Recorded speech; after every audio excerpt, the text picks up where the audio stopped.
A paz do Senhor, irmãos do coral. E era pra ter gravado o vídeo até sexta-feira e eu esqueci. E aí eu me lembrei hoje e vou gravar hoje. Prometo ser o mais sucinta possível. Mas aqui realmente tem coisas que não dá para resumir. Enfim, como os irmãos sabem, essa experiência foi dia 20 de setembro de 2014. Eu tinha 13 anos. Eu morava em Rondônia, no interior, e os meus pais eram pastores de uma congregação pequena, né? Eles iniciaram lá, eu cresci, foi onde eu cresci. E aí, uma vez no mês, tinha consagração das irmãs, pela manhã, no sábado, e à noite era o culto. E teve, no sábado não, desculpa, no domingo. E teve um dia desses que as minhas primas que moravam na cidade, elas vieram pra casa da minha avó. E a casa da minha avó era no meio do caminho da igreja.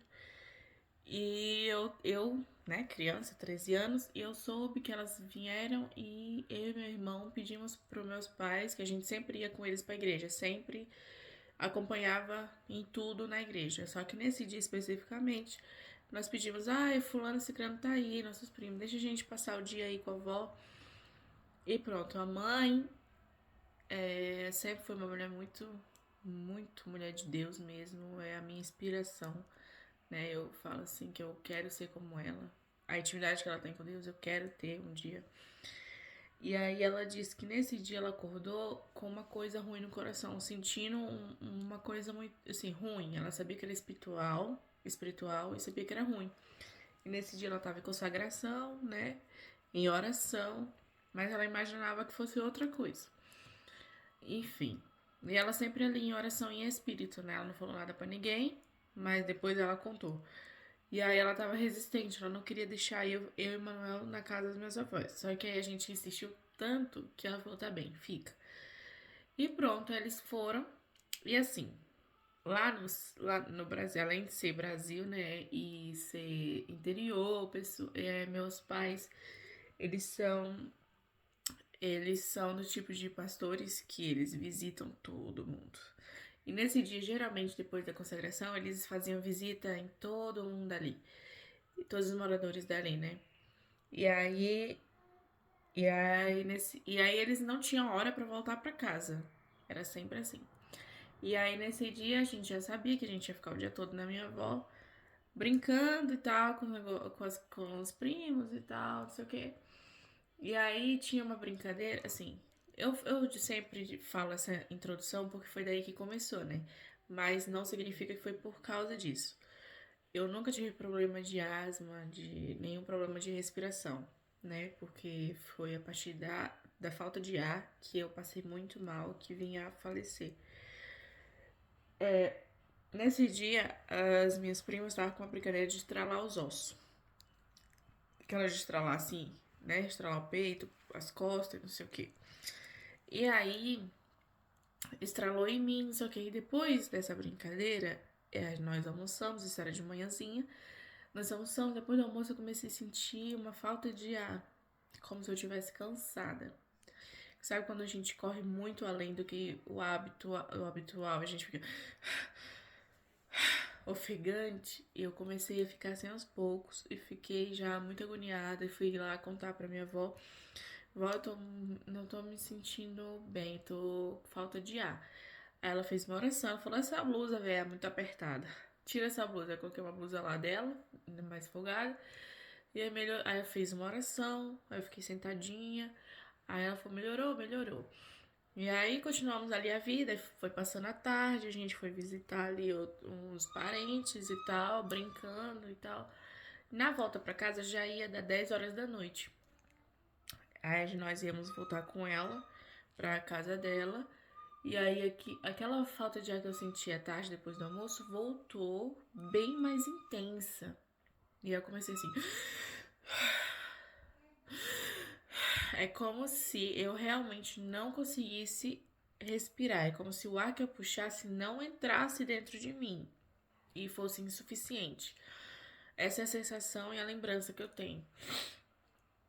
E aí nós estava dentro do carro, andando no carro, e eu lembro de querer sentar na porta porque eu já tava com essa agonia.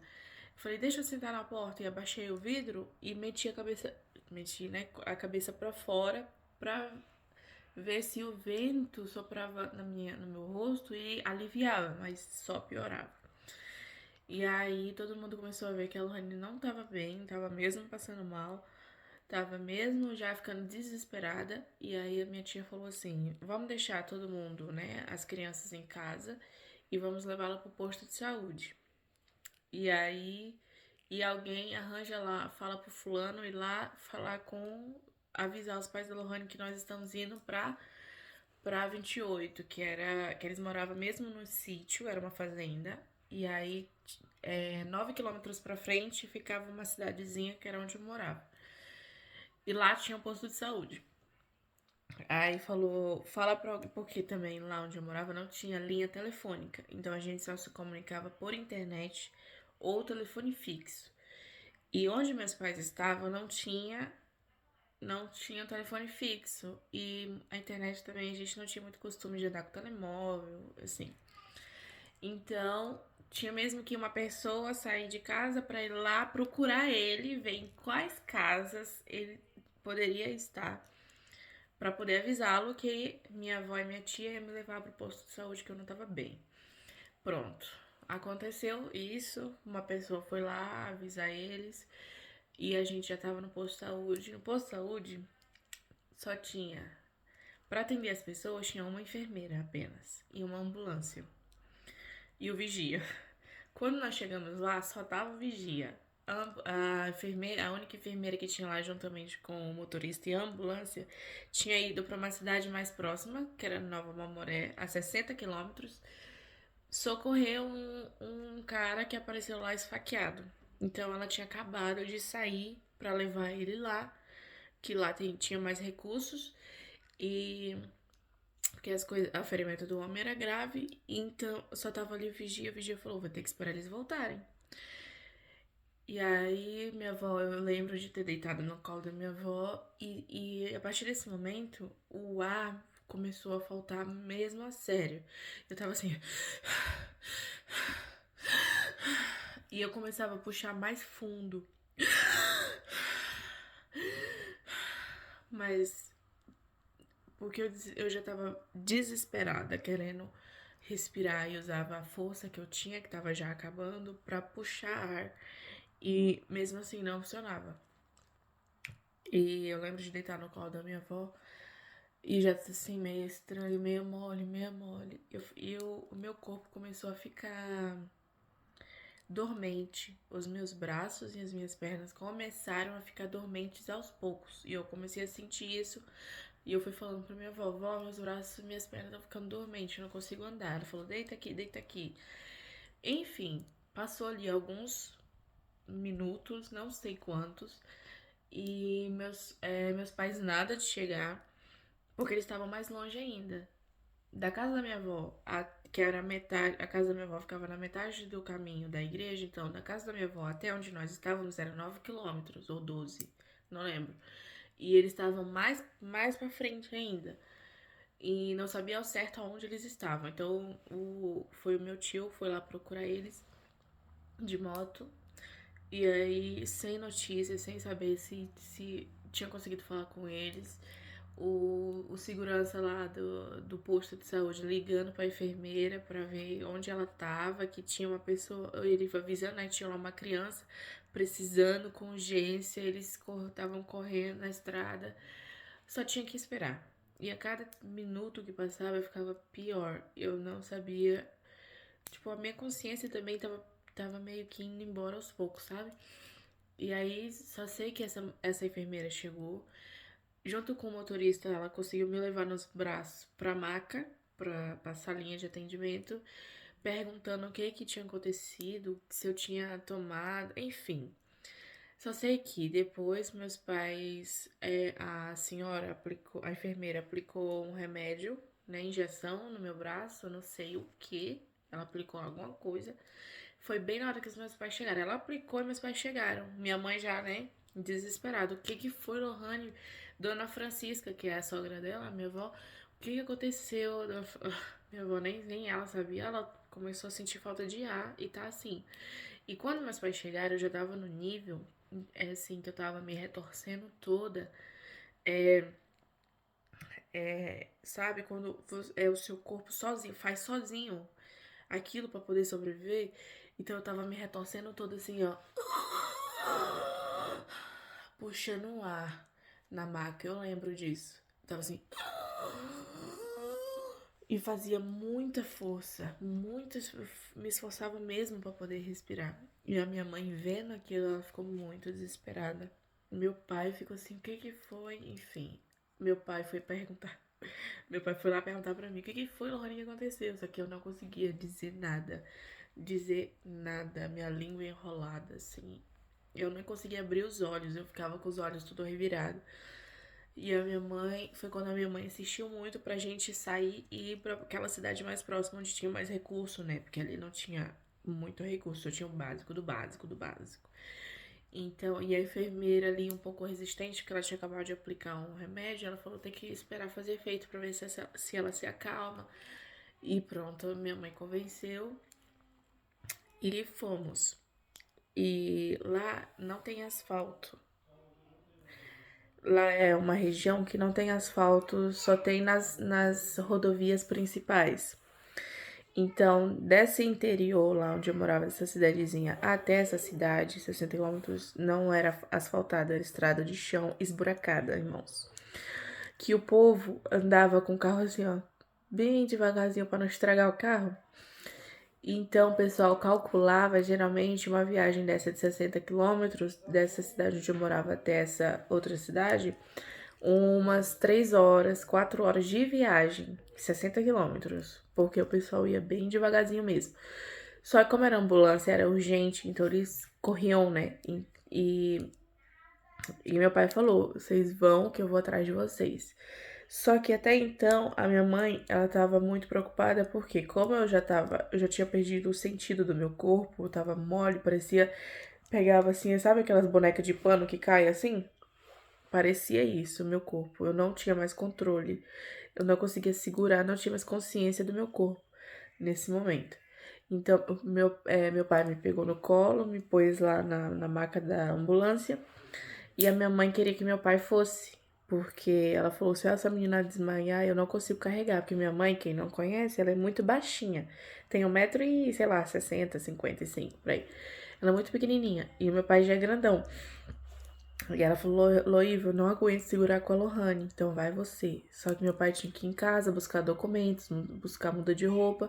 Ele falou, não, vai com ela, que eu vou atrás, no carro, nosso carro. E minha mãe foi. A enfermeira, ela foi, e ao invés dela ir, que é o de costume, ir com o paciente lá atrás, né? Ela deixou minha mãe ir comigo lá atrás e foi junto com o motorista lá na frente, na cabine do motorista. E a minha mãe tava sozinha, eu e minha mãe lá. Eu quase inconsciente e minha mãe só pelas misericórdias do Senhor.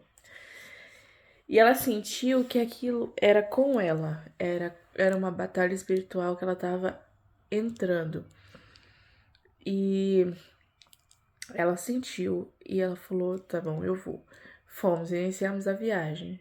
E irmãos, eu não sei quanto tempo, quantas horas foram essa viagem. Eu não sei, minha mãe também não tem noção do tempo, meu pai também não se recorda.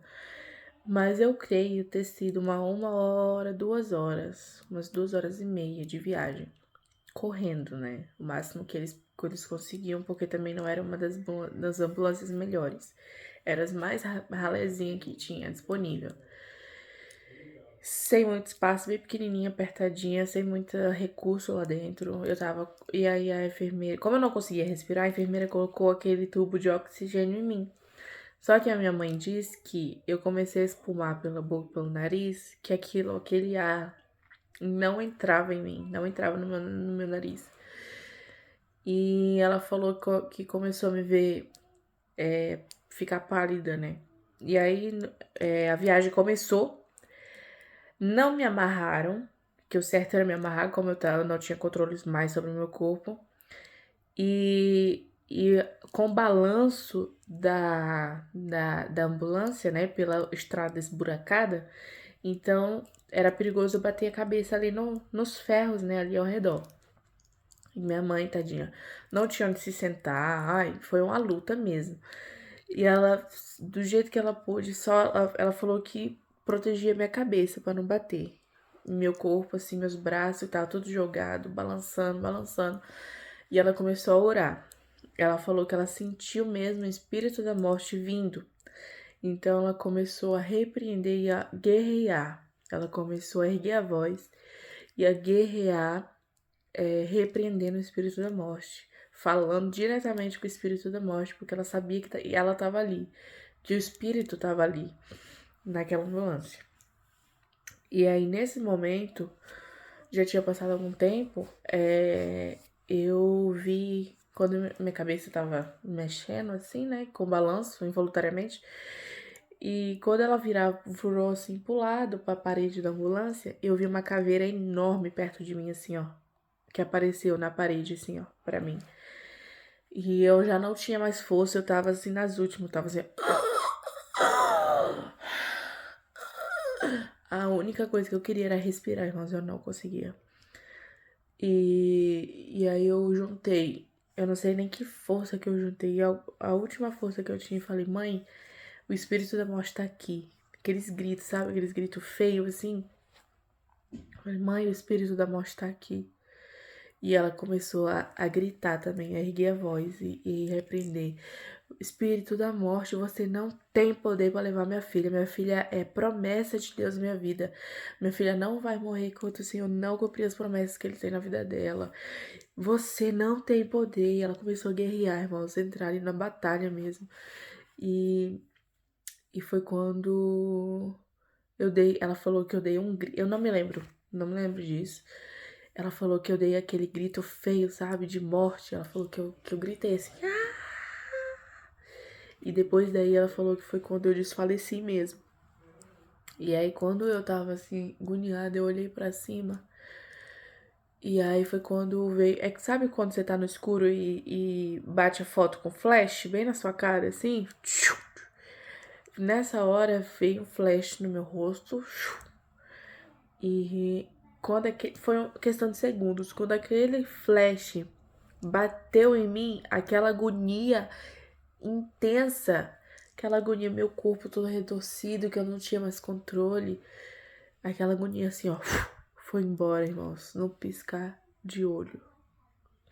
De um segundo pro outro, quando aquela luz veio em cima de mim, que eu olhei pra cima, pra frente, né, que eu tava deitada, aquela luz veio, sumiu, irmãos. Eu não sei, eu não sei nem dizer se eu voltei a respirar, porque aquela agonia, tudo que eu queria era conseguir respirar. Aquela agonia toda passou. Naquele segundo que eu olhei pra luz, ela veio assim em cima de mim. E eu deixei de ouvir a voz da minha mãe também, nesse momento. Só que assim, foi uma paz. Foi realmente o que eu senti, foi paz. Que era a única coisa que eu queria naquele momento. Uma paz. E, e sabe a sensação de estar subindo no elevador? Eu senti essa sensação nesse momento, de subir. E quando aquela luz, assim, abaixou, né, que eu pude enxergar, eu vi uma pessoa na minha frente, que é como se eu estivesse, assim, subindo. Aí, quando eu cheguei em cima, onde era pra chegar, eu vi, assim, uma pessoa que eu não vi o rosto, era muita luz ao redor que tava. Eu vi o corpo, né, no, era como se fosse um vestido de linho. E estendeu a mão pra mim. E eu dei a mão e ele me puxou pro lado dele. E eu tava tão bem, tão feliz. E ele falou assim: eu tava aqui, minha filha, te esperando. Eu sou Jesus E eu tava aqui te esperando, minha filha. E eu fiquei do lado dele. E, irmãos, agora, a sensação de ouvir o que ele me falava, ele não me falava como eu falo pra vocês agora, com a boca. Não mexia os lábios pra falar. Mas eu ouvia ele dentro da minha cabeça. Era como se fosse telepatia mesmo. Tudo que ele pensava era como se ele estivesse falando. Eu entendia dentro de mim o que ele estava falando, mas sem mexer os lábios, sem a voz sair, sabe? E era como eu falava com ele também. E nesse momento ele se apresentou para mim, falou que era o próprio Jesus que estava ali para me receber, que ele já estava ali me esperando, ou seja, que eu entendo é que aquele dia já estava marcado, não foi um acaso, não foi aquela brincadeira que poderia ter me machucado, não foi nada disso, é que na minha história aquele dia estava marcado para eu ir lá, sabe? E aí nós começamos a andar, não era andar também, era só deslizar, como se a gente estivesse flutuando. E aí ele falou assim: olha, filha, agora, irmãos, como passou tanto tempo, eu não me lembro exatamente das palavras, sabe? Que ele usou. Mas eu sei o que ele quis dizer, então eu vou tentar passar para vocês, mais ou menos. E era como se ele estivesse me dando as boas-vindas no jardim dele. Nós estávamos no. Eu olhava para o horizonte e só via. Era como se fosse pastos verdes, bem verdinho, sabe? Que a gente vê em filme, em desenho animado. Se olha pro horizonte e só vê pasto assim, ó. Sem fim. E ele disse que era o jardim dele. Nós estávamos no jardim dele e começamos a andar bastante. Andamos muito, muito, muito. E ele falou assim que ele ia me apresentar algumas coisas daquele lugar. E eu só ia, só concordava e ia por onde ele me levava. Desculpa, irmã, é que eu tô sem apoio. Deixa eu colocar um apoio aqui. Então, nós começamos a andar e ele começou a me apresentar as coisas. E nós paramos perto de um. Mas assim, não ia acontecendo assim do jeito que eu vou contar rapidinho, um atrás do outro. Era como se levassem horas de uma coisa para outra. E aí nós paramos, ele falou: olha, filha, o meu rio, o rio da vida. E quando eu olhei, já tava assim do meu lado o riozinho, o riacho. Nossa, irmãos, as águas. Era como se fosse.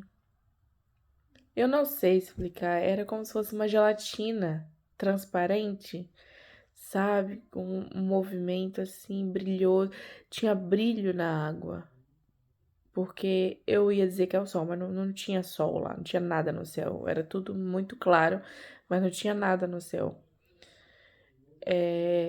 Batia assim, a luz batia nelas e elas brilhavam, sabe? E é a coisa mais linda do mundo. Gente, quando é engraçado, quando eu parava perto de alguma coisa que ele pedia pra eu olhar, parece, a sensação que eu tinha é que eu ficava horas admirando aquilo, aquela vista, sem parar, sem piscar, sabe? E com o mesmo sentimento, como se eu estivesse vendo o primeiro segundo, a primeira vez. Esse era o sentimento. Só que parece que eu tava ali já há muito tempo, olhando aquilo sem cansar, sabe? E foi aquilo, quando eu vi aquele rio. Eu olhava assim, ó, que tava pertinho de mim, tava como se estivesse nos meus pés. Assim, eu olhava assim pra baixo e ficava assim, ó. sentindo uma coisa tão boa, uma alegria, um estado. Eu não sei, irmãos, explicar, mas espero que vocês estejam me entendendo.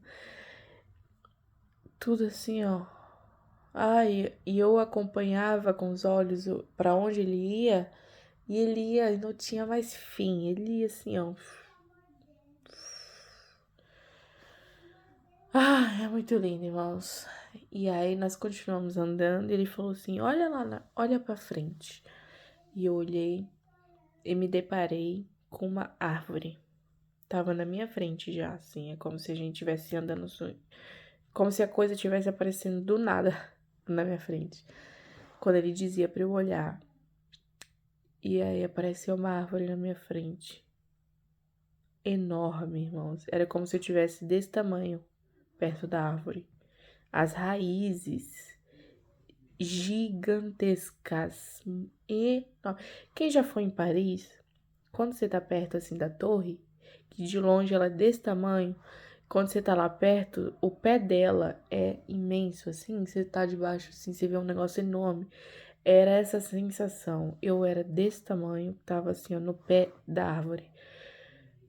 As raízes, irmãos, enormes, grandes, gigantescas. Eu olhava. Só que aí é engraçado. Eu tava perto e ao mesmo tempo tava longe. Porque quando eu olhava assim pra ela, é como se eu estivesse olhando de longe, que eu conseguia ver ela assim, ó, toda, sabe, inteira assim, ó. Só que quando eu olhava pra baixo, era como se eu estivesse perto dela, na raiz. Eu via a raiz dela perto de mim, assim, ó, enorme, gigantesca. E aí quando eu olhava assim pra cima, é como se eu estivesse vendo do alto de longe. E aí ele falou assim: observa. E aí eu fiquei assim, parada, olhando pros ramos, pros galhos e pras folhas. Ele, como se ele estivesse pedindo pra eu olhar pra ali, fitar os olhos e ficar olhando pra e acontecer alguma coisa. E aí eu olhei, fiquei olhando parada assim. E aí da árvore, de dentro da árvore, das folhas da árvore, porque ela tava muito cheia de folhas e frutos, tinha os frutos nela, lindos, irmãos. Não era maçã, mas eram os frutos enormes e lindos. E não era vários, era alguns frutos só. E lá de dentro saía uma brisa de vento. E eu conseguia ver a brisa. Eu conseguia ver o vento que saía dali. Era como se fosse um vento específico que saía daquela árvore. Sabe, que eu fico procurando coisas pra poder. Semelhante, sabe? Pra poder tentar explicar. Sabe as abelhas? Quando elas voam todas juntas, que forma aquela nuvem assim, de abelhas se movendo, então, era como se fosse isso, só que não era escuro, era transparente, só que eu via ela nesse formato assim, ó, igual das abelhas, sabe? E eu via aquele vento saindo de dentro da árvore e indo. Aí eu via outro indo para outra direção, assim, ó. E aí, outra rajada de vento saía de dentro da árvore e ia para uma direção específica. Ele não saía e se espalhava pelo lugar. Ele saía unido, aquele vento, e saía numa direção específica, só que rápido. E eu via tudo. Assim, ó, aí saía outro pra lá.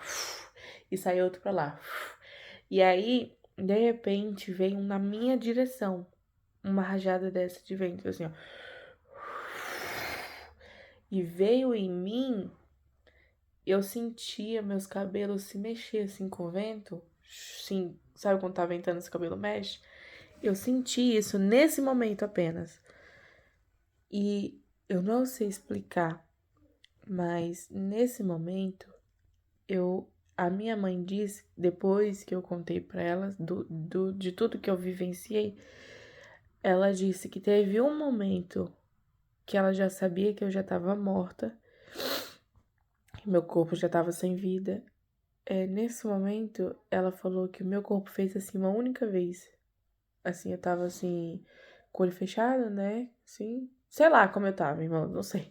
Ela só sei que ela falou assim que eu já tava muito pálida, mesmo como um cadáver. E, e ela falou que. Peraí, que eu tenho que gravar outro.